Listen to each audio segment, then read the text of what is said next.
Hello and welcome to ignited minds. आज के the Hindu newspaper के एनालिसिस में आप सबका स्वागत है।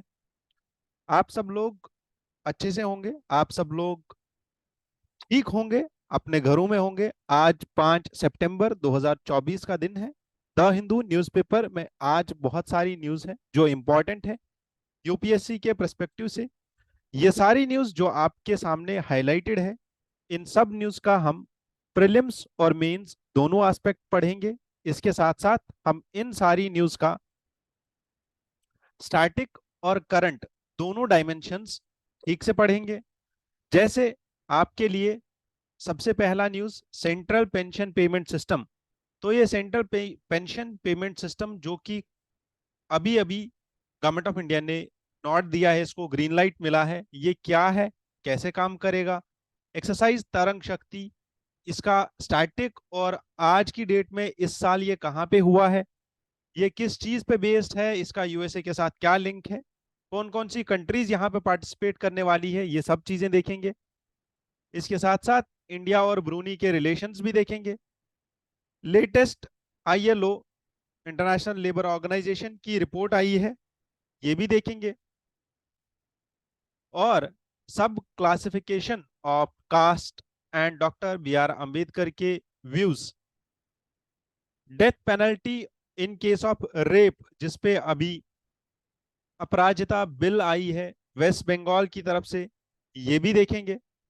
और इसके बाद हम ग्रेट निकोबार प्रोजेक्ट भी देखेंगे। इसके सारी चीजें देखेंगे कि ग्रेट निकोबार प्रोजेक्ट के एनवायरनमेंट से रिलेटेड कितने कॉजेज है।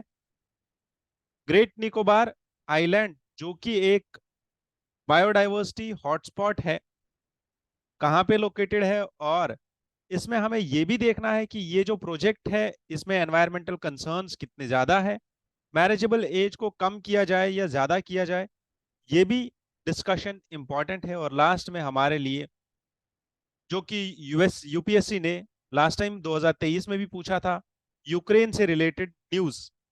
ठीक है, और यूक्रेन में जेफोरिजिया और रशिया में कुछ रीजन्स जो यूपीएससी ने 2023 और 2024 दोनों साल पूछे हैं, वो भी कुछ न्यूज आज की डेट में यहाँ पे न्यूज आर्टिकल्स में आए हैं। कुछ रीजन्स है जिनका मैप हम देखेंगे आज इस न्यूज एनालिसिस में। Before we begin, I want you all I want to wish you all the happy teachers day. आज 5 सितंबर 2024 को पूरे नेशन में, पूरे इंडिया में टीचर्स डे मनाया जाता है। आप सबको इसकी शुभकामनाएं। हम शुरू करेंगे अपना डिस्कशन यूपीएससी के पीवाईक्यू से। 2024 का ये पीवाईक्यू है। 2024 के पेपर में यूपीएससी ने क्वेश्चन पूछा about digital India land record modernisation programme. ये क्वेश्चन टोटली करंट अफेयर्स से इंस्पायर्ड था। इस क्वेश्चन में जो तीन स्टेटमेंट्स पूछे गए हैं, तीनों स्टेटमेंट्स ठीक हैं। इस क्वेश्चन को अटेम्प्ट करने के लिए इंसान को सबसे पहले यह सोचना है कि क्या मेरे पास नॉलेज है कि मैं इस क्वेश्चन को अटेम्प्ट करूं। ठीक है, बिकॉज अगर आप जस्ट लॉजिक के बेसिस पे इस क्वेश्चन को अटेम्प्ट करना चाहेंगे तो आपके पास बस ये एक तीसरा स्टेटमेंट होगा जिसको आप एलिमिनेट या आप इसको करेक्ट मान सकते हैं। जैसे तीसरा स्टेटमेंट हमें बोल रहा है that digital India land record modernisation programme जो है ये एक ऐसा इनिशिएटिव है जिसकी मदद से हम ट्रांसलिटरेट करेंगे records of rights from local languages to any of the languages which are recognized by the Constitution of India। ये एक ऐसी चीज है जो ease of governance in revenue matters, ये एक लॉजिकल चीज है कि किसी भी चीज में आसानी पैदा करना गवर्नेंस में हमेशा उसको सपोर्ट किया जाता है।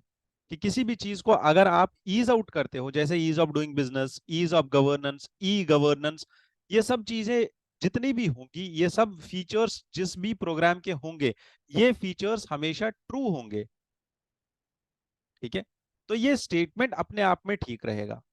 हाँ, under the scheme there will be cadastral maps which will be digitized, plus यहाँ पे to implement the scheme central government will provide 100% funding. ये फैक्ट आपको याद होना चाहिए कि सेंट्रल गवर्नमेंट 100% फंडिंग प्रोवाइड करेगी या नहीं।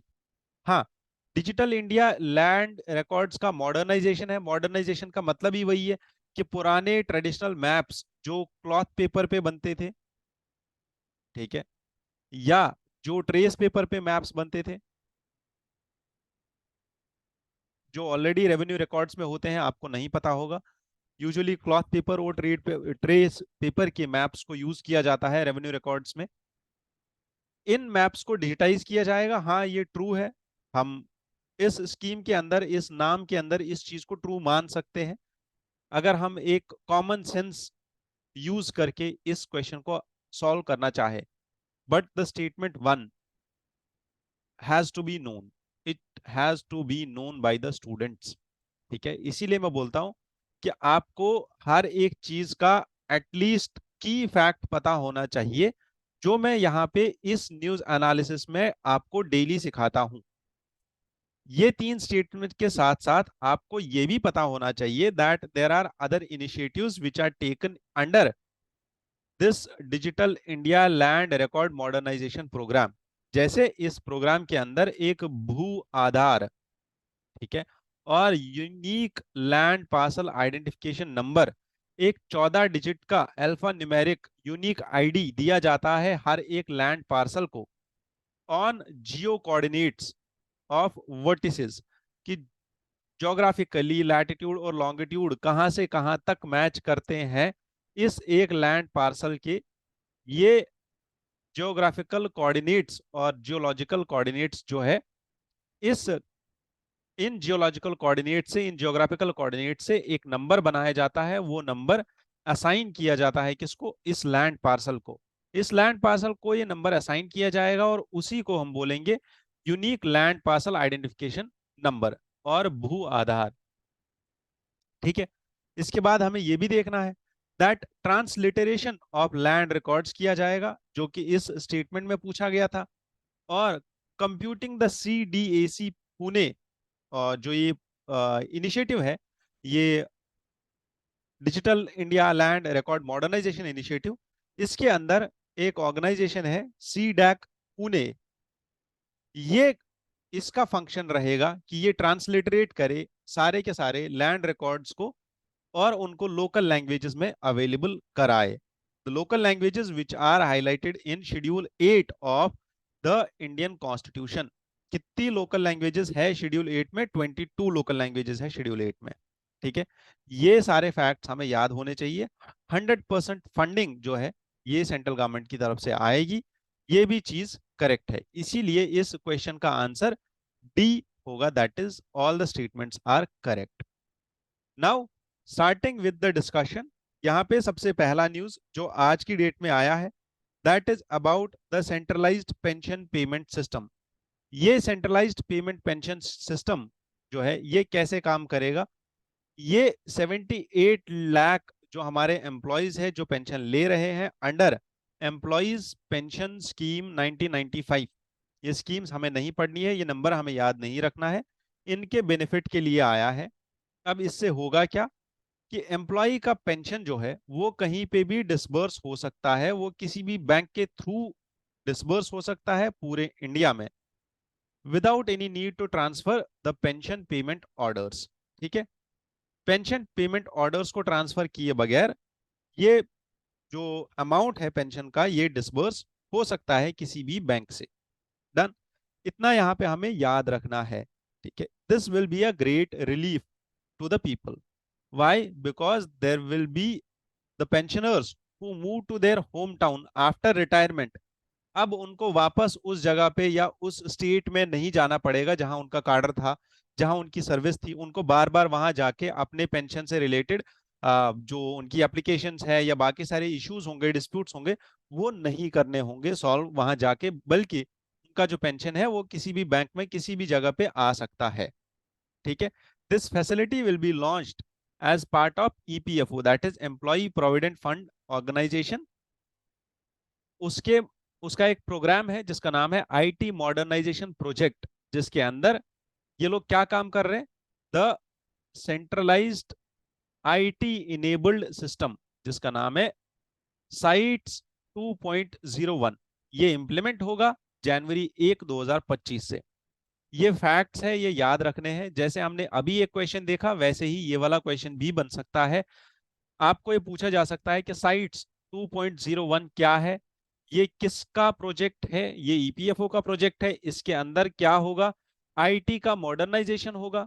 मॉडर्नाइजेशन कैसे होगा, एक एग्जांपल उसमें ये भी है कि पेंशन का डिसबर्समेंट हो सकता है। कैसे डिसबर्समेंट होगा, under the centralised pension payment system. ठीक है, क्लियर यहां तक। इसके साथ साथ हमें यह भी पता होना चाहिए that NPS, national pension system, जो पुराना था, और अभी जो रिसेंटली ओपीएस, अगर आपने नहीं कवर किया है तो पिछले हफ्ते की पूरे आर्टिकल्स इसी पे थे। That is the new unified pension scheme जो इस साल आई है, that is UPS unified pension scheme. ये भी आपको पता होनी चाहिए। ठीक है, नाउ अंडरस्टैंडिंग दिस, इसका डिफरेंस आप थोड़ा बहुत खुद से देख लेना, यहाँ पे क्रिस्प पॉइंट्स में दिया हुआ है that what does the offer here and what is the pension here. 50% का बेसिक पे मिलेगा जिसने अराउंड 25 साल का सर्विस दिया होगा। 10,000 रुपए का मिनिमम पेंशन मिलेगा जिसने एटलीस्ट 10 साल का मिनिमम सर्विस दिया होगा। ठीक है, ये सब चीजें हमें समझनी हो और इन दोनों का डिफरेंस आपको पता होना चाहिए। मैं यहाँ डिटेल में नहीं जाऊंगा क्योंकि बहुत ज्यादा टाइम लग जाएगा इसके डिटेल्स को कवर करने में। नेक्स्ट हमारे पास इंपॉर्टेंट आर्टिकल है दैट इज एक्सरसाइज तरंग शक्ति। इसके अगर आपने अभी तक बेसिक्स नहीं जाने हैं तो आपके लिए ये जरूरी है जानना एक्सरसाइज तरंग शक्ति के बेसिक्स। एक्सरसाइज तरंग शक्ति इंडिया पहली बार ऐसा एक फर्स्ट मल्टीलेटरल एयर एक्सरसाइज करने वाला है जिसका नाम है एक्सरसाइज तरंग शक्ति। ये 2024 में होने वाला है। 2024 में ये कहाँ पे होगा, ये 2024 का एक्सरसाइज है। ये 2024 में कहाँ पे होगा, ये 2024 के अगस्त महीने, मतलब लास्ट मंथ में ये हुआ है। 2024 में लास्ट मंथ मैंने ये डिस्कस भी किया था करंट अफेयर्स के वीडियो में। अगस्त 2024 में ये एक्सरसाइज होने वाला था और ये हो गया। इस एक्सरसाइज का इन्फ्लुएंस कहां से आता है, ये एक्चुअल में यूएसए में एक रेड फ्लैग एक्सरसाइज होती है।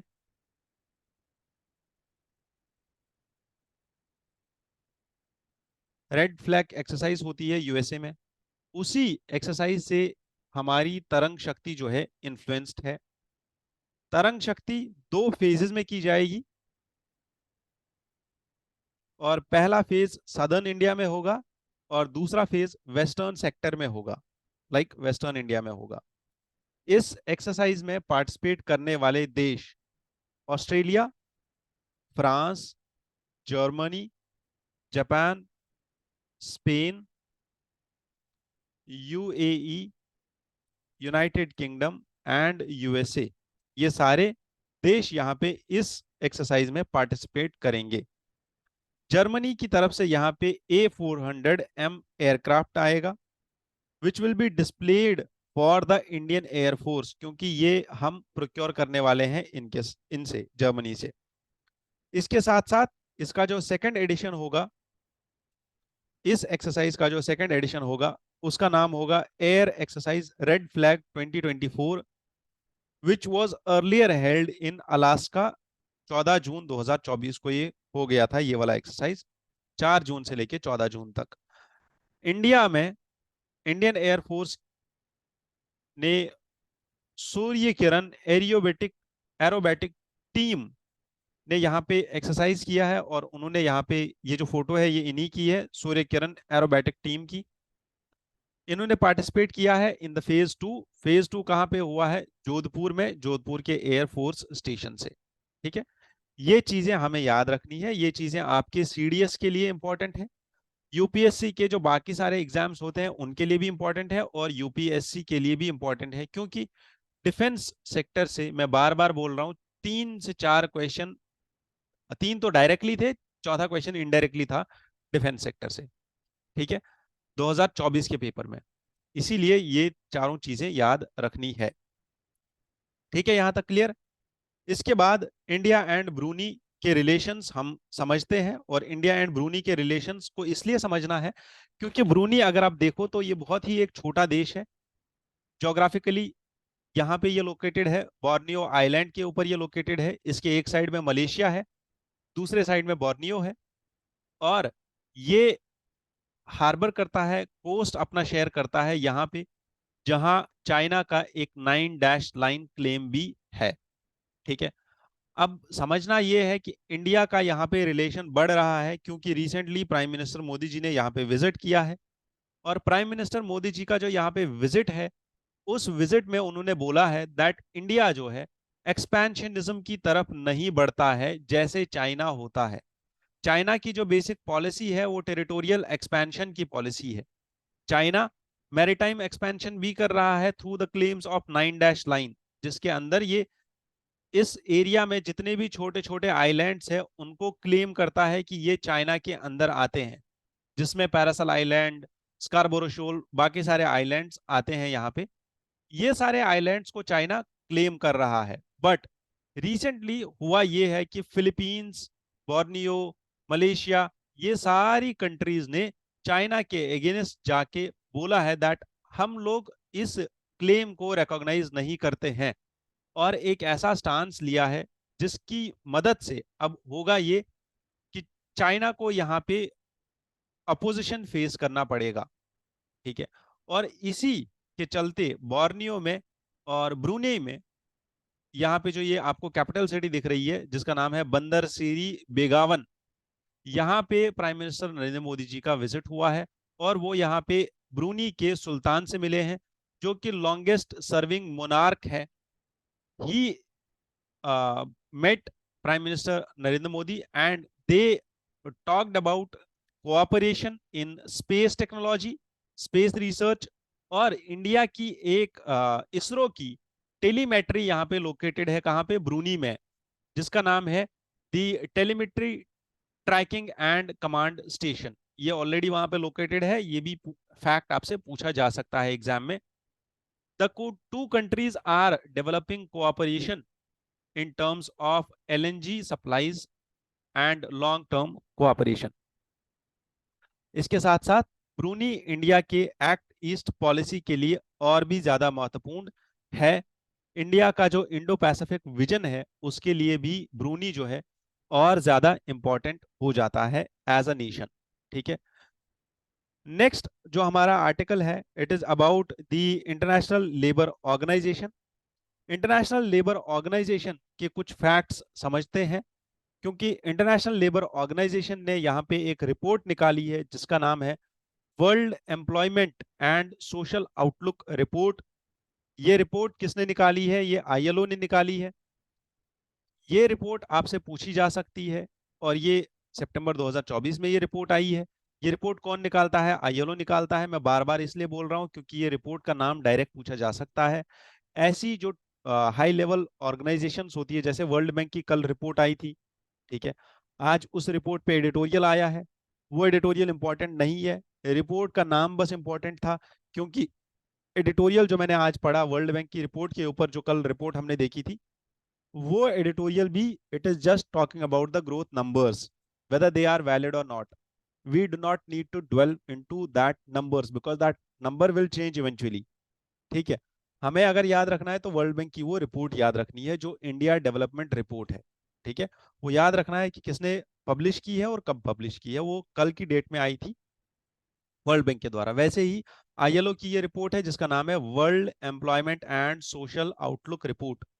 ठीक है, world employment and social outlook report, ये आईएलओ की रिपोर्ट है। आईएलओ का हेडक्वार्टर कहाँ पे है? जिनेवा में। जिनेवा में उन्होंने ये पब्लिश की है, और इन्होंने इस रिपोर्ट में बोला है दैट एक मेजर रीजन हो सकता है कि जो लेबर इनकम है, लेबर इनकम में मेजर एक डाउनफॉल आ सकता है। किसकी वजह से? आर्टिफिशियल इंटेलिजेंस की वजह से, एआई आने की वजह से। आई नहीं, एआई आने की वजह से। आई नहीं बोलना है, एआई बोलना है, आर्टिफिशियल इंटेलिजेंस बोलना है। ठीक है, जिन लोगों को समझ आ जाए उनको समझ आ गया होगा कि मैंने आई क्यों बोला। Now the point is, AI की आने की वजह से यहाँ पे हमें ये समझना है दैट लेबर फोर्स का इनकम कैसे कम हो सकता है, बिकॉज जो काम अभी तक डिपेंडेंट था ओनली लेबर के ऊपर, ठीक है, जिसमें बस स्किल स्किल लग रहा था, उसमें अब आर्टिफिशियल इंटेलिजेंस की मदद से, क्योंकि एआई के प्लेटफॉर्म्स, एआई के टूल्स भी कंपनीज को खरीद के देने होंगे अपने एम्प्लॉयज को। और यहाँ पे ये भी देखना है कि फॉर एग्जांपल जो कंटेंट क्रिएशन था, कंटेंट क्रिएशन ये भी कम हो जाएगा। अब कंटेंट क्रिएशन आर्टिफिशियल इंटेलिजेंस खुद ही कर रहा है।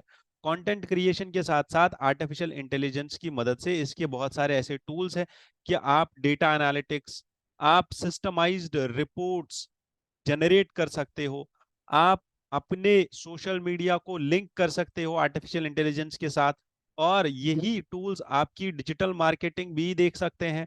तो ऐसे बहुत सारे एवेन्यूज है, हर एक सेक्टर है जहां पे आर्टिफिशियल इंटेलिजेंस का रोल रहेगा। और होगा क्या, जो सैलरी अभी तक एम्प्लॉयज ले रहे थे, वो सैलरी का एक हिस्सा एआई की तरफ डाइवर्ट हो जाएगा। वो सैलरी एआई को नहीं मिलेगी, बट उस कॉस्टिंग पे एआई का इंटीग्रेशन करना पड़ेगा। इसीलिए आईएलओ की रिपोर्ट बोल रही है, to mitigate the potential adverse impacts on inequality, the technological progress के बेनिफिट्स जो है ये हमें डिस्ट्रीब्यूट करने पड़ेंगे पूरे सेक्टर में।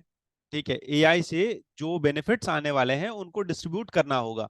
एआई से एक तो आपकी कॉस्ट कटिंग हो जाएगी, क्योंकि आपने लेबर की इनकम कम कर दी, बट वही चीज आपको याद रखनी होगी कि ये डिस्ट्रीब्यूट भी करना है। ये जो कंपनी का प्रॉफिट बढ़ेगा, कंपनी का कॉस्ट कटिंग होगा, उसके एम्प्लॉयज कम होंगे, वो कॉस्ट जो है, वो जो बेनिफिट है, वो जो प्रॉफिट है, वो बाकी सारे सेक्टर्स में, बाकी सारे लेबर्स में भी इक्वली डिस्ट्रीब्यूट होना चाहिए। इसके साथ साथ report has also highlighted that SDGs को लेके जो डेडलाइन हमारी 2030 की है, ये भी कम पड़ रही है, और 2030 की डेडलाइन तक एसडीजीज को अचीव करना ये भी मुश्किल हो सकता है हमारे लिए। ठीक है, क्लियर यहां तक? आईएलओ से रिलेटेड कुछ पॉइंट्स हमें याद होने चाहिए।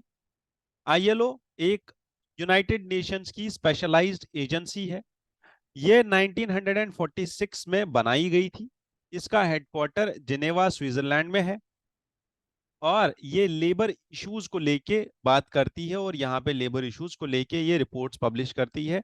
इंडिया आईएलओ का मेंबर है, यहाँ तक क्लियर है? आईएलओ की जो फॉर्मेशन है ये 1919 की जो ट्रीटी हुई थी, जिसका नाम था treaty of Versailles, treaty of Versailles के अंदर ये आईएलओ लीग ऑफ नेशंस के अंदर बना था। ठीक है, therefore this is the oldest organization which is a specialized organization also of United Nations. ये यूनाइटेड नेशंस की स्पेशल ऑर्गेनाइजेशन कब बनी? 1946 में बनी थी ये स्पेशलाइज्ड ऑर्गेनाइजेशन। किसकी? यूनाइटेड नेशंस की। ठीक है, इसके हेडक्वार्टर्स जिनेवा में है, ये भी हमने देखा। इसका जो मेन मिशन है that is the social justice,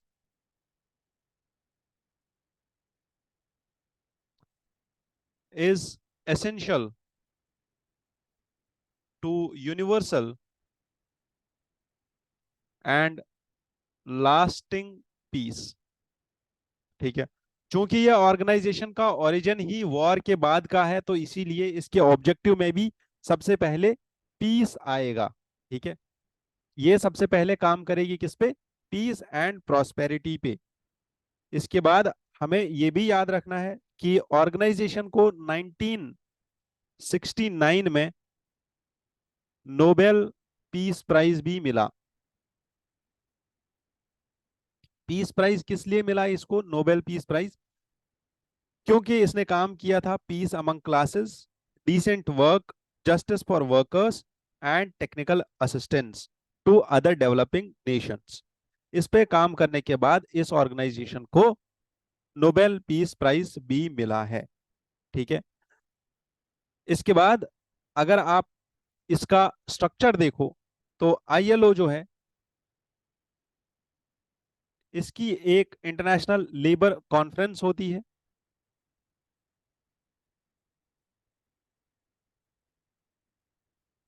ये जो इंटरनेशनल लेबर कॉन्फ्रेंस है, this sets the broad policies of ILO. ठीक है। It often is referred as, इस कॉन्फ्रेंस को बोला जाता है international parliament of labour. This is a forum जहां पे key social and labour questions को डिस्कस किया जाता है। ये पहली बॉडी है इसके अंदर। दूसरी बॉडी जो इसके अंदर है, जिसका नाम है गवर्निंग बॉडी ऑफ आईएलओ। ये जो गवर्निंग बॉडी है आईएलओ की, this is the executive council of ILO. ये एक साल में 3 बार मिलती है। इनका मीटिंग होता है 3 times a year in Geneva. ये सारे पॉइंट्स याद रखने हैं, बहुत इंपॉर्टेंट पॉइंट्स हैं। ये जो बॉडी काम करती है, it is aided by tripartite committees.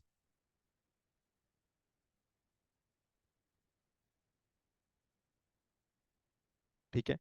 3 committees होती है जो इस बॉडी के काम करने में इसकी हेल्प करती है। इसके बाद आईएलओ के अंदर ही एक और बॉडी है जिसका नाम है international labour office. This is the permanent secretariat of ILO. ठीक है। इसके बाद आईएलओ की रीजनल मीटिंग्स भी होती है पीरियोडिकली, जिस जिस रीजन में करनी होगी वहां वहां पे होती है। आईएलओ के कुछ स्पेसिफिक फंक्शंस है, जैसे ये लेबर स्टैंडर्ड्स को अडॉप्ट करती है, रिसर्च एंड पब्लिकेशन करती है। ऑब्जेक्टिव्स मैंने इसके आपको बता दिए हैं कि इसका काम एक्चुअल में क्या है, बट इसकी जितनी भी एडवाइसेस है वो सारी नॉन बाइंडिंग होती है। ठीक है। द कन्वेंशंस जो यहाँ पे बनते हैं गवर्नमेंट वर्कर एम्प्लॉयज के साथ मिलके, they are adopted by the international labour conference. ठीक है। यहाँ पे वो अडॉप्ट होते हैं, और उसके बाद once these conventions are adopted by this conference of different countries, जितनी भी कंट्रीज इसके मेंबर्स है वो सारी कंट्रीज यहाँ पे इस कॉन्फ्रेंस में पार्टिसिपेट लेती है। यहाँ पे कन्वेंशन को अडॉप्ट करने के बाद कंट्रीज वापस अपनी अपनी नेशनल जूरिसडिक्शन में जाके उस कन्वेंशन को रेटिफाई करती है। अगर वो कन्वेंशन रेटिफाई हो गया तो वो कन्वेंशन लीगली बाइंडिंग हो जाता है उस कंट्री के ऊपर। ठीक है। क्लियर यहां तक? खत्म। इसके बाद हम दूसरे आर्टिकल पे चलते हैं। This editorial basically talks about सब क्लासिफिकेशन ऑफ कास्ट। सबसे पहला चीज जो यहाँ पे हाईलाइट किया गया है, दैट इज द केस जिसका नाम था state of Punjab and others versus Davinder Singh and others case, जिसके अंदर सुप्रीम कोर्ट ने ये जजमेंट दिया था that the sub classification of reservation embodies the vision of social jurisprudence. Social jurisprudence ये एक ऐसा टर्म है जो हमें समझना होगा। That is social equality, social inequalities को खत्म करना, सोसाइटी लेवल पे एक दूसरे के एगेंस्ट में डिस्क्रिमिनेशन को खत्म करना। ये सब चीजें आएंगी किसके अंदर? सोशल जूरिस्प्रूडेंस के अंदर। यहाँ पे ऑथर हाईलाइट कर रहे हैं एक पर्टिकुलर कॉन्सेप्ट को। मैं वो कॉन्सेप्ट आपको ब्रीफली बताता हूं, ऑथर यहाँ पे क्या बोलना चाहते हैं।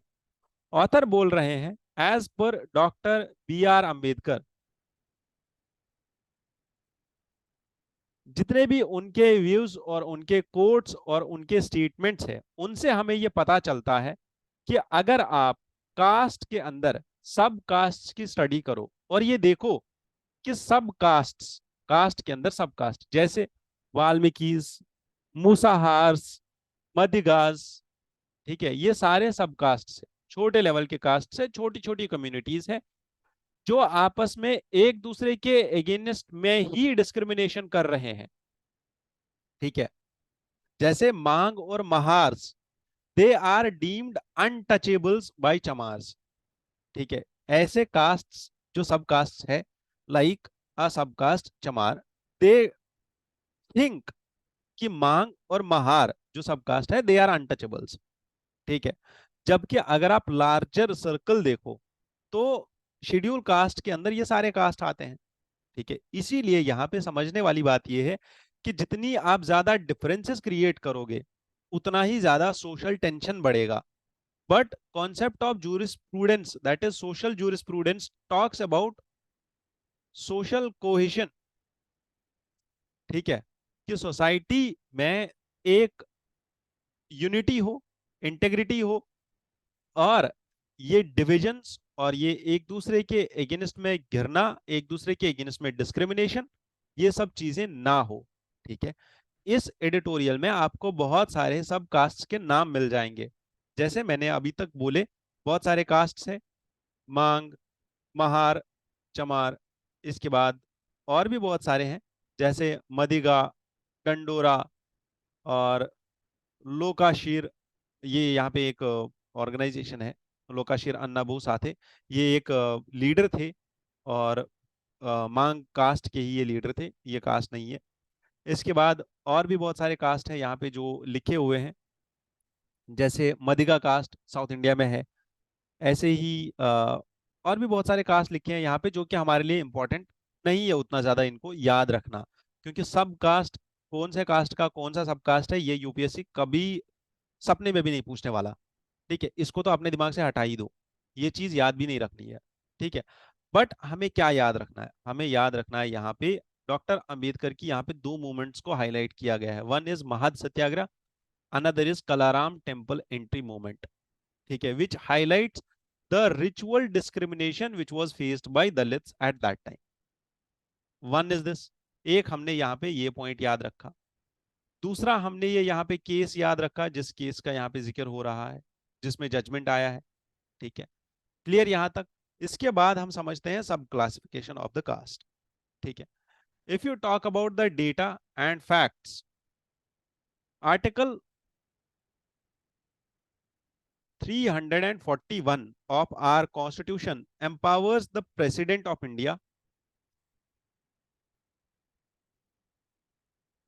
to designate caste, race and tribes as, इन तीनों को प्रेसिडेंट डेजिग्नेट कर सकता है क्या, एज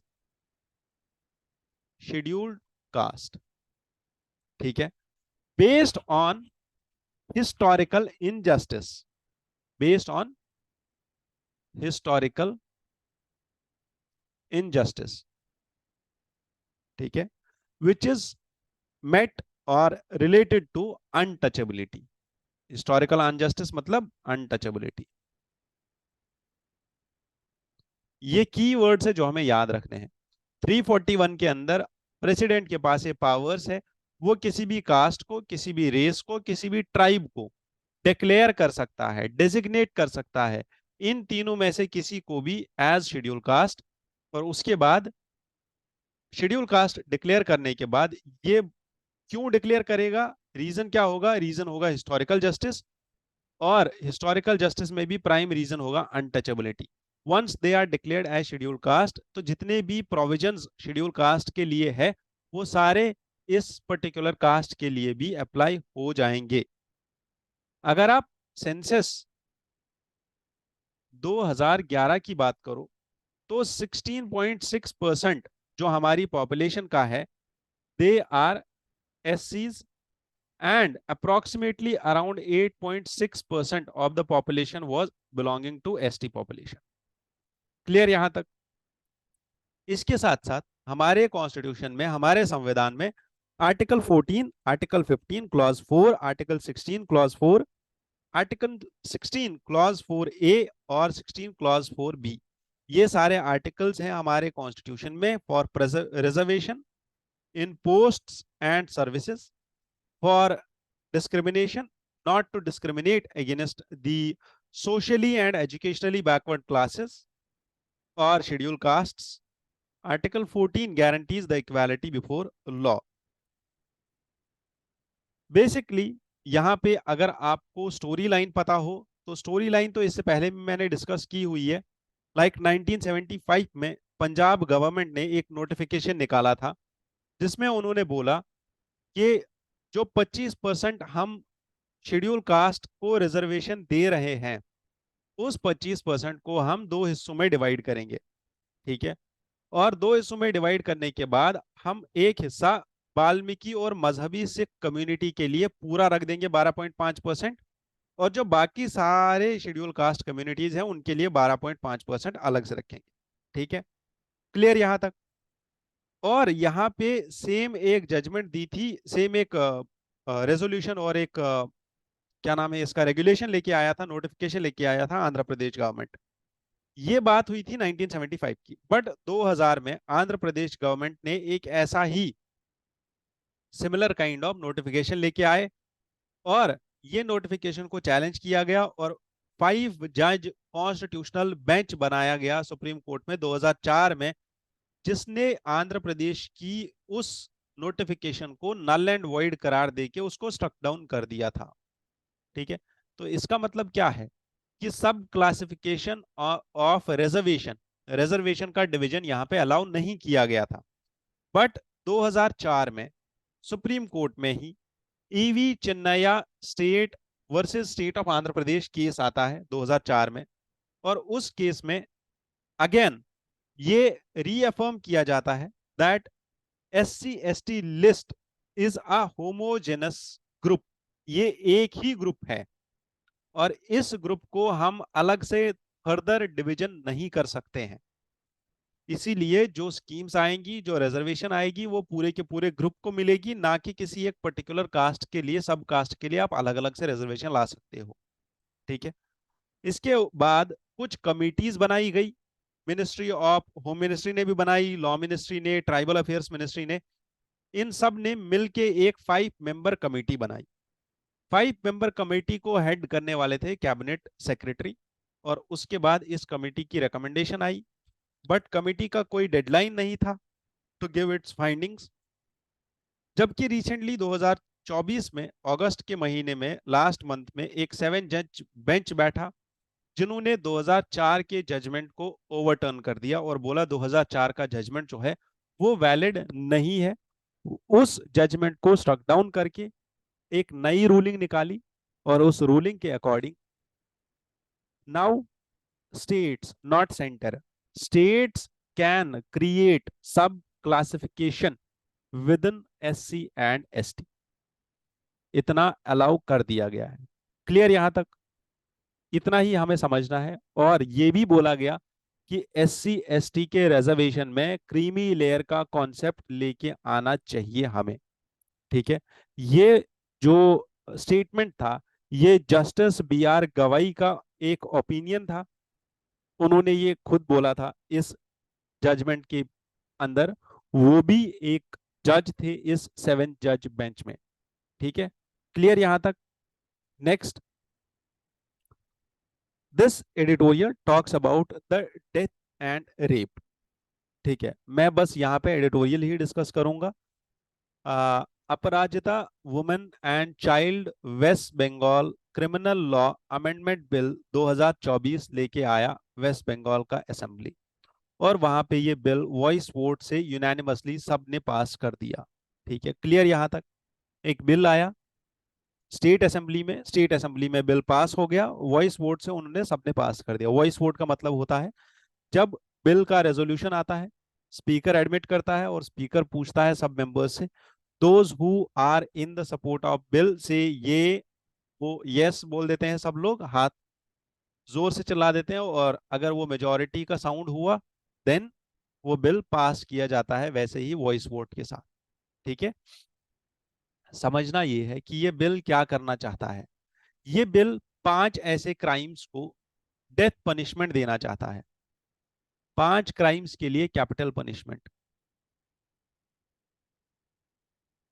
कौन से क्राइम्स? सबसे पहला रेप, दूसरा rape by a police officer और पब्लिक सर्वेंट, तीसरा rape in which the victim died, ठीक है, और rape due to which the rape which has caused death to the victim, और rape which has sent the victim into a persistent vegetative state, कि अब वो उस coma से बाहर नहीं आएगा, ठीक है। चौथा gang rape and gang rape by और rape by a repeater, repeating offender, जिसने इससे पहले भी क्राइम किया है और अब दूसरी बार क्राइम कर रहा है या तीसरी बार क्राइम कर रहा है। इन सारे केसेस में 5 ऑफेंसेस में वेस्ट बंगाल का बिल ये चाहता है कि जितने भी यहाँ पे कन्विक्ट हो, जितने भी यहाँ पे क्रिमिनल्स हो जिन्होंने ये काम किया हो, उनको कैपिटल पनिशमेंट मिले, उनको सजाए मौत मिले, ठीक है, डायरेक्ट उनको फांसी मिल जाए, ठीक है, डायरेक्ट उनको हैंग किया जाए टिल डेथ, ठीक है। नाउ अंडरस्टैंड, इस बिल को पास करने के लिए वेस्ट बंगाल की असेंबली काफी है, उन्होंने पास कर दिया। बट क्या ये बिल एक्ट बन जाएगा तुरंत के तुरंत? नहीं, क्योंकि ये बिल चाहता है कि हम दो चीजों को अमेंड करें। पहले भारतीय न्याय संहिता के अंदर जो प्रोविजंस है, जो कि हमारा नया पिनल कोड है, उसके अंदर जो रेप के प्रोविजंस है उसको भी इंप्लीमेंट अमेंड किया जाए, और वहां पे भी डेथ पेनल्टी के साथ साथ long term imprisonment for rape भी लिखा जाए, पहली चीज। दूसरा, भारतीय नागरिक सुरक्षा संहिता के अंदर स्पेशल कोर्ट्स एस्टैब्लिश किए जाए टू ट्राई सच ऑफेंसेस। दो चीजों को यहां पे ये अमेंड करना चाहता है। तीसरा, ये बिल अमेंड करना चाहता है पॉक्सो एक्ट, जो कि 2012 का एक्ट है, इसको। तो 3 एक्ट्स को अमेंड करना चाहता है जो कि सेंट्रल एक्ट्स है, ठीक है। और पॉक्सो के अंदर ये क्लियरली मेंशन करना चाहता है to provide for death in case of penetrative sexual assault, ठीक है, in its aggravated form. Clear यहां तक? अब इस बिल पे प्रेसिडेंट का एसेंट जरूरी है या नहीं, ये समझना है। हाँ, जरूरी है, बिकॉज यहां पे जो चेंज आ रहा है किस चीज में, सेंट्रल लॉ में, उस सेंट्रल लॉ को ओवर, मतलब ओवर पावर करने के लिए उस सेंट्रल लॉ के ऊपर ये स्टेट लॉ लग जाए, ठीक है। अदरवाइज अगर आप देखो तो पॉक्सो के अंदर जो प्रोविजन है, वो प्रोविजन बस इतना ही है कि आपको सजा मिल सकती है, ठीक है, कितनी सजा होगी वो डिफरेंट चीज है। यहां पे समझना ये है कि ये जो एक्ट है ये क्या बोल रहा है, ये बिल बोल रही है कि हमें डेथ पनिशमेंट लिखना है कुछ एक्ट्स के अंदर, ठीक है। अब इस डेथ पनिशमेंट को लिखने के लिए जो स्टेट का एक्ट है वो सेंटर के एक्ट के ऊपर जाएगा, कब? जब उस पे प्रेसिडेंट का एसेंट मिलेगा। तो क्या प्रेसिडेंट का एसेंट मिलने के बाद ये एक्ट सेंट्रल लेवल पे लागू होगा हर स्टेट पे? नहीं, ये बस वेस्ट बंगाल पे ही लागू होगा, ठीक है। वेस्ट बंगाल के स्टेट में ही ये इंप्लीमेंट होगा ये लॉ। क्लियर यहां तक? अब यहां पे बात ये है कि प्रेसिडेंट का एसेंट मिलेगा या नहीं, वो अलग बात है। However, justice JS Verma committee जो इससे पहले आई थी, उन्होंने बोला था कि रेप में ऐसा प्रोविजन नहीं मिलना चाहिए, डेथ पनिशमेंट नहीं होनी चाहिए, बिकॉज ये एगेनेस्ट है किस चीज के, it is a regressive step, and ये रिफॉर्म होने का मौका नहीं देती है क्रिमिनल को, ठीक है, कि क्रिमिनल वापस पश्चाताप करे और वापस वो एक अच्छा नागरिक बने, ये उसका मौका नहीं देती है, बल्कि क्रिमिनल को डायरेक्ट सजाए मौत मिल जाती है। Clear? However, death penalty was introduced subsequently for rape of girls under 12 years of age, and अगर किसी औरत का, किसी वुमन का गैंग रेप होता है और वो औरत 18 साल से छोटी हो, तो उसको, उस कन्विक्ट को, उस क्रिमिनल को भी डेथ पेनल्टी मिल जाएगी, ठीक है। बट बात यहाँ पे ये है कि क्या डेथ पेनल्टी का जो प्रोविजन है, ये मैंने कल भी बोला था, ये लॉ में लाने से क्या ऐसा होगा कि रेप खत्म हो जाएगा? We do not have such clear cut evidences for that. हमारे पास इतना डेटा नहीं है कि डेथ पेनल्टी लाने से खत्म हो जाएगा, ऐसा कोई डेटा नहीं है हमारे पास। बट कंडीशन यहाँ पे ये समझनी है कि क्या इम्प्लीमेंटेशन से ये होगा। हाँ, अगर स्ट्रिक्ट इम्प्लीमेंटेशन हो ऑफ लॉज एंड सेंसिटिविटी हो इन आर पुलिस फोर्सेस, और हमारे पास फास्ट ट्रैक कोर्ट्स हो, ठीक है। कल की डेट में भी महाराष्ट्र बॉम्बे हाई कोर्ट ने ये बोला था, जो बदलापुर केस है उसमें, कि हमें जरूरत है टू सेंसिटाइज द बॉयज, ठीक है। और हमें जरूरत है इस चीज की कि बेटा पढ़ाओ बेटी बचाओ, ये उन्होंने बोला था, ये बॉम्बे हाई कोर्ट ने बोला है, ठीक है। ये स्टेटमेंट दैट बेटी बचाओ बेटा पढ़ाओ, ठीक है, और बेटा पढ़ाओ बेटी बचाओ, that is you need to educate your boys how to respect and how to protect women around them, how to behave with women around them, ठीक है।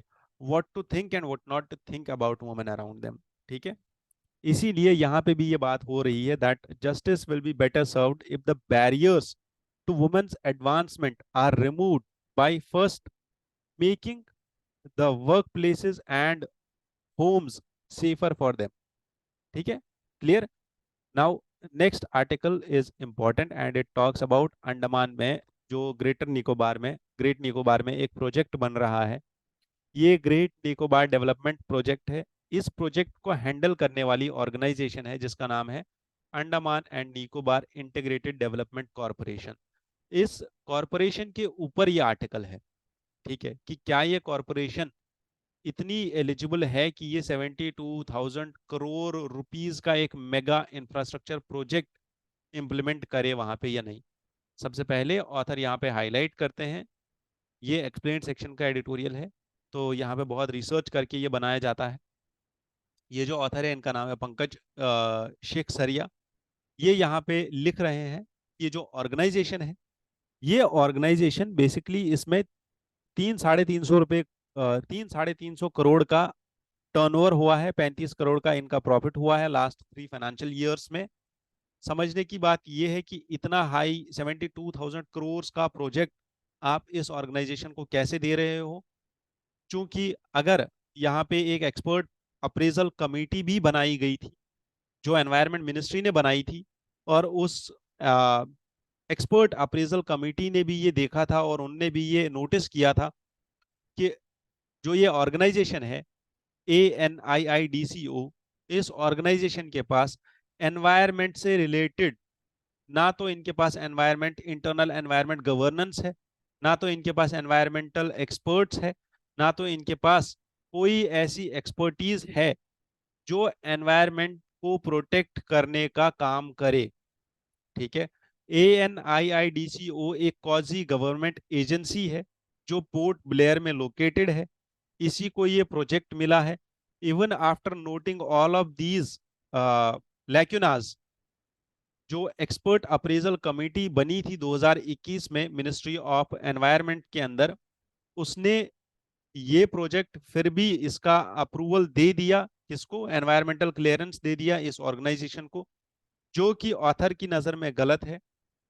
प्लस यहाँ पे एक Mumbai based conservation action trust है, जो कुछ एक्टिविस्ट्स है, NGO है, उन्होंने नेशनल ग्रीन ट्रिब्यूनल के पास एक अर्जी डाली थी और उनने एक एप्लीकेशन डाला था कि जो स्टेज 1 फॉरेस्ट क्लियरेंस मिला है ग्रेट निकोबार प्रोजेक्ट के अंदर इस ऑर्गेनाइजेशन को, वो ठीक नहीं है, ठीक है।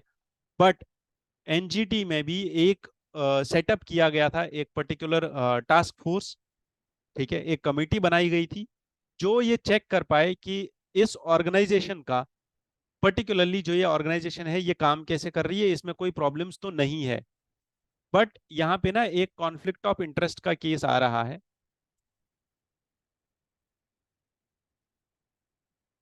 जो ये ऑथर हाईलाइट कर रहे हैं कि एनजीटी ने जिस ऑर्गेनाइजेशन को, जिस कमेटी को बनाया, इस ANIIDCO की इन्वेस्टिगेशन के लिए, उस कमेटी में एक चीफ सेक्रेटरी जो आइलैंड के थे वो उस कमेटी के मेंबर थे, और वो चीफ सेक्रेटरी ही चेयरमैन है किसके, ANIIDCO।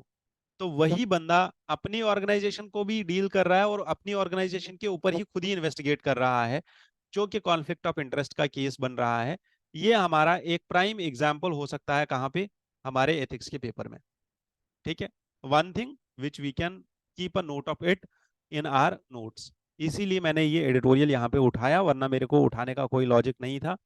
Great Nicobar project already मैं डिस्कस कर चुका हूँ इससे पहले भी। ग्रेट निकोबार एक बायोडाइवर्सिटी हॉटस्पॉट है हमारा, सबसे सदर्न मोस्ट पॉइंट है हमारा, सदर्न मोस्ट आइलैंड है ये। अगर आप देखो तो ये कनेक्टिविटी प्रोवाइड करता है कोलंबो से, ये मलेशिया से, ये सिंगापुर से। एक ऐसा मिड पॉइंट है जिसको हम ट्रांसशिपमेंट के लिए बहुत ही कमर्शलाइज कर सकते हैं, बहुत अच्छे तरीके से इंडिया का यहाँ पे बहुत बड़ा रेवेन्यू जनरेट हो सकता है। स्ट्रैटेजिक लोकेशन पे है, स्टेट ऑफ मलाका के नज़दीक है, चाइना का इन्फ्लुएंस यहाँ पे कम हो सकता है, बाकी सारी चीज़ें हैं इससे रिलेटेड। बट जो मेन चीज थी यहाँ पे इस एडिटोरियल को डिस्कस करने की, वो ये एग्जाम्पल एक था, that was conflict of interest वाला एग्जाम्पल, जो आप अपने नोट्स में रख सकते हो। This editorial is about increasing the marriageable age for women. क्या ऐसा हो सकता है कि हम मैरिज वाली एज वुमेन की इंक्रीज करें? अब इससे क्या फायदे हैं और इसके क्या कॉन्स है, ये हम डिस्कस करेंगे। और इसी के बेसिस पे आज का क्वेश्चन भी होगा, क्वेश्चन ऑफ द डे जो आपको मिलता है, वो क्वेश्चन ऑफ द डे भी इसी के बेसिस पे होगा, क्वेश्चन ऑफ द डे। और ये न्यूज़पेपर की पीपीटी आपको हमारे सोशल मीडिया हैंडल से मिल जाएगी। अब इसमें करना क्या है, दैट हिमाचल प्रदेश एक ऐसा पहला स्टेट बना है इंडिया का जिसने मैरिज की एज को 21 कर दिया है। ठीक है, मैरिज की एज को 21 कर दिया है। अब इसमें भी ये समझना है कि यहाँ पे भी आपको मैरिज की एज जो है, जो डिफाइन की जा रही है इस एक्ट के अंदर, यहाँ पे ये एक्ट चाइल्ड को डिफाइन कर रहा है कि एक चाइल्ड मेल और फीमेल हो सकता है जो 21 ईयर्स से छोटा हो, उसको हम चाइल्ड डिक्लेयर करेंगे। ठीक है, यहाँ पे सेक्शन 3 ऑफ 2006 एक्ट जो है, ये डिफाइन हो रहा है, दैट है child marriage act of 2006। It says that individual who was a minor at the time of marriage, अगर उसकी चाइल्ड मैरिज हो गई है, अब जब वो 20 साल का हो गया है या 23 साल का हो गया है, उसके बाद वो उस मैरिज को खत्म कर सकता है। उसके पास ये राइट्स है कि वो उस मैरिज के अगेंस्ट में जाके उस मैरिज को खत्म कर सकता है, बिकॉज उसकी मैरिज तब हुई थी जब उसका कंसेंट नहीं था, जब वो छोटा बच्चा था। ठीक है, फर्दर ये जो बिल है, ये बिल इस पीरियड को एक्सटेंड कर रही है बाय 5 years। ठीक है, until the person turns to 23 years। तो 20 से 23 साल कर दिया, in accordance with the new minimum marriageable age of 21 years। Clear? Bill में जो ये मिनिमम मैरिजेबल एज है, इसका प्रोविजन देखो, 2006 का जो हमारा चाइल्ड मैरिज एक्ट है, उसके अंदर बॉयज और गर्ल्स की एज होनी चाहिए, बॉयज की गर्ल्स की 18 साल और बॉयज की 21 साल। ठीक है, बट हिमाचल प्रदेश का जो एक्ट है वो बोल रहा है दोनों की 21 साल होनी चाहिए।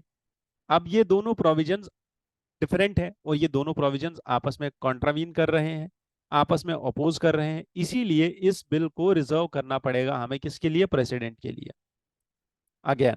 ठीक है, once this bill is reserve for president, और प्रेसिडेंट का इस पे असेंट लगेगा। ठीक है, because marriage is a part of concurrent list, marriage is a subject of concurrent list, marriage and divorce is a subject of concurrent list.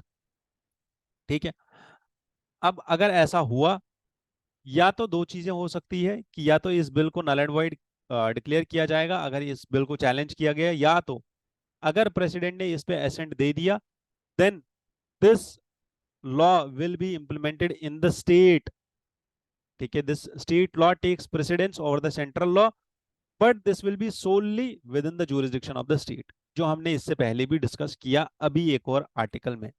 इसीलिए ये चीज यहाँ पे इंपॉर्टेंट हो जाती है कि अगर किसी बिल पे प्रेसिडेंट का एसेंट आ जाता है, तो वो बिल जो है वो उस स्टेट में ही सेंट्रल लॉ को प्रिसाइड करेगी, ना कि पूरे नेशन में।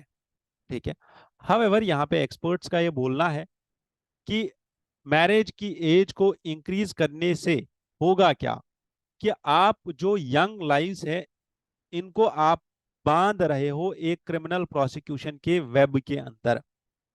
ठीक है, क्योंकि आप एज इनकी इंक्रीज कर रहे हो दोनों की, मिनिमम मैरिज एज 21, क्योंकि जिन लोगों ने 18 साल से 21 साल तक में शादी कर ली थी, ठीक है, अब वो तो चाइल्ड डिक्लेयर हो गए, है ना, उनकी मैरिज तो चाइल्ड मैरिज हो गई, 21 साल से छोटे जितने भी लोग हैं, बट उस टाइम पे तो वो लीगल थी, अब वो इलीगल हो गई। अब वो लोग क्या करेंगे, अगर उनके बीच डिस्प्यूट हो रहे हैं तो वो चाइल्ड मैरिज एक्ट 2006 के अंदर अब इस मैरिज को डिस्प्यूट में लाइक लेके आएंगे, और यहाँ पे और ज्यादा केसेस आएंगे, किसके, मैरिज से रिलेटेड और डिवोर्स से रिलेटेड केसेस बढ़ जाएंगे। That is what it is saying कि क्रिमिनल प्रोसिक्यूशन में आप उनको बांध रहे हो। Further, increasing the age to 21 years would mean that persecution of girls होगा कब तक, 21 years तक। क्यों? बिकॉज यूजुअली जो हमारे इंडिया की सोसाइटी है, यहाँ पे पेरेंट्स जो है शादी को यूज करते हैं as a punishment against their daughters, ठीक है। तो इसीलिए ये होगा कि 21 साल तक उनको वहीं पे रहना होगा। जबकि अगर आप देखो 2008 में लॉ कमीशन की ये रिपोर्ट आई थी, और नेशनल ह्यूमन राइट्स कमीशन ने भी 2018 में बोला था कि जो वुमेन और मेन की यूनिफॉर्म एज है वो 18 करनी चाहिए, ना कि 21 करनी चाहिए, ठीक है, क्लियर। हाउएवर यहाँ पे 18 से 21 इसलिए की जा रही है, एज को इसलिए बढ़ाया जा रहा है ताकि पॉपुलेशन जो है वो कंट्रोल में आ जाए। Lastly there is this FAME scheme. FAME scheme किस लिए थी? Faster adoption of electronics and electric vehicles, ठीक है, faster adoption and manufacturing of electric vehicles, FAME scheme लेके आए थे, इंडियन गवर्नमेंट लेके आई थी फेम स्कीम, ताकि हम इलेक्ट्रिक व्हीकल्स को ज्यादा से ज्यादा अडॉप्ट करें। यहाँ पे बात की जा रही है फेम के फेज 3 की। अभी तक फेम स्कीम के 2 फेजेस लागू हो चुके हैं। तीसरा फेज 10,000 करोड़ के बजट के साथ आ रहा है, और इसमें जो की फोकस एरिया रहने वाला है, that will be two wheelers, three wheelers and government buses, ठीक है। ये 3 चीजें होंगी जो यहाँ पे की फोकस में रहेंगी। इसके साथ साथ electric cars, there will be inclusion of electric cars for institutional buyers, ठीक है, समझो इस चीज को, electric cars for institutional buyers. अगर आप दिल्ली की सड़कों पे गए हो तो आपको यहाँ पे ब्लू नाम से एक कैब सर्विस मिलेगी, जो कि टोटली इलेक्ट्रिक कैब सर्विस है। ऐसे ही कैब सर्विसेज और भी बहुत सारे हैं, दिल्ली में, मुंबई में, और भी टियर 1 सिटीज में इंडिया की बहुत सारी ऐसी कैब सर्विसेज हैं, ठीक है, जो कि लार्ज स्केल पे इलेक्ट्रिक व्हीकल्स का यूज कर रही है, ठीक है। फर्दर यहाँ पे एक और न्यूज है कि मिनिस्ट्री ने ये डिसाइड किया है, और यहाँ पे एक स्टील एसोसिएशन है हमारी जिसका नाम है इंडिया स्टील एसोसिएशन। नाम याद रखने की जरूरत नहीं है, बट यहाँ पे की फैक्ट याद रखने की जरूरत भी नहीं है। यहाँ पे जो इंपॉर्टेंट चीज है वो है कॉन्सेप्ट, कि अगर कोई कंट्री जैसे चाइना इंडिया में कोई प्रोडक्ट डंप कर रही है, तो उस डंपिंग के एगेंस्ट में इंडियन गवर्नमेंट एक एक्स्ट्रा ड्यूटी लगाती है। जैसे यहाँ पे स्टील एसोसिएशन के प्रेसिडेंट ने बोला है दैट हम मिनिस्ट्री को कन्विंस करना चाहते हैं कि स्टील के इंपोर्ट्स के ऊपर जो ड्यूटी लग रही है उसको इंक्रीज किया जाए 10 से 12%, जबकि अभी की जो ड्यूटी है वो 7.5% की है। अब अगर ये ड्यूटी इंक्रीज की जाएगी, इस ड्यूटी को हम क्या बोलेंगे? इसको बोलते हैं क्या? एंटी डंपिंग ड्यूटी, ठीक है, या काउंटर वेलिंग ड्यूटी। ये इसलिए लगाई जाती है बिकॉज कोई कंट्री हमारे यहाँ पे हमारी टेरिटरी में अपने एक्सेस प्रोडक्ट को लेके आता है और यहाँ पे सस्ते दाम में बेचता है। अब उसके प्राइस को हमारे डोमेस्टिक प्राइस के साथ मैच करने के लिए हम उसके प्राइस पे एक्स्ट्रा एक टैक्स लगाते हैं, एक्स्ट्रा एक ड्यूटी लगाते हैं, एक्स्ट्रा एक चार्ज लगाते हैं, जिसको एंटी डंपिंग ड्यूटी बोलते हैं, या काउंटर डंपिंग ड्यूटी, या काउंटर वेलिंग ड्यूटी बोलते हैं, ठीक है। लास्ट में देर आर सम रीजन्स जो मैं चाहता हूं कि आप अपने नोट्स में, जहां पे हम नोट्स बना रहे हैं, प्लेसेस इन न्यूज के जो नोट्स हम बनाते हैं, उसी नोट में आप ये लिखो रशिया यूक्रेन के टॉपिक के अंदर। और यहाँ पे कौन कौन सी रीजन या कौन कौन सी प्लेस न्यूज में है? एक है पोल्टावा, दूसरा है कुर्स्क रीजन, तीसरा है लीफ। देखो अब इनकी प्रोनाउंसिएशन ऐसी है, मैं कुछ नहीं कर सकता। लीफ सेशन है, ये रीजन है। और कार्लिफ्का जो कि ईस्ट यूक्रेन में लोकेटेड है। और एक सिटी जिसका नाम है पोरकोव्स्क, ठीक है, ये भी एक सिटी है जो कार्लिफ्का के 30 किलोमीटर दूर में रहती है, दूर में पड़ती है। अब ये सारे रीजन्स याद रखने हैं, बाकी कुछ नहीं याद रखना यहाँ पे कि टेलीग्राम पे क्या हुआ और पॉलिश बॉर्डर पे क्या हुआ क्या नहीं हुआ, वो सब चीजें इंपॉर्टेंट नहीं है। हाँ, यहाँ पे एक वेस्टर्न सिटी है पॉलिश बॉर्डर के ऊपर जो कि यूनेस्को वर्ल्ड हेरिटेज साइट भी है, ठीक है, जो यहाँ पे पड़ती है लीफ के ऊपर। 7 prisoners who died in leaf including 3 children, interior minister ने ये बोला है। वेस्टर्न सिटी जो कि पॉलिश बॉर्डर के ऊपर पड़ती है, ये एक वर्ल्ड हेरिटेज साइट भी है। लीफ की ही बात हो रही है यहाँ पे, इसीलिए ये रीजन इंपॉर्टेंट है और इसीलिए इस रीजन को याद रखना जरूरी है। ठीक है, अपने नोट्स में बनाए रखे, अपने नोट्स में लिख के रखे। ठीक है, डन। ये रशिया का कुर्स्क रीजन है और यहाँ पे यूक्रेन की तरफ से बहुत अटैक्स हो रहे हैं। कुछ और आप यहाँ पे प्लेसेस याद रख सकते हो, ठीक है। ये जो यहाँ पे प्लेसेस हैं, या ये सारी प्लेसेस अभी रिसेंटली न्यूज में थी।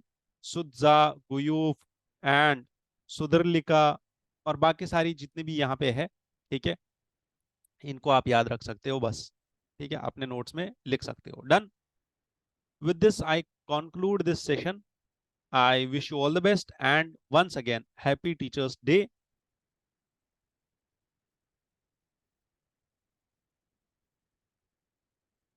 Thank you for joining in here. Jai Hind.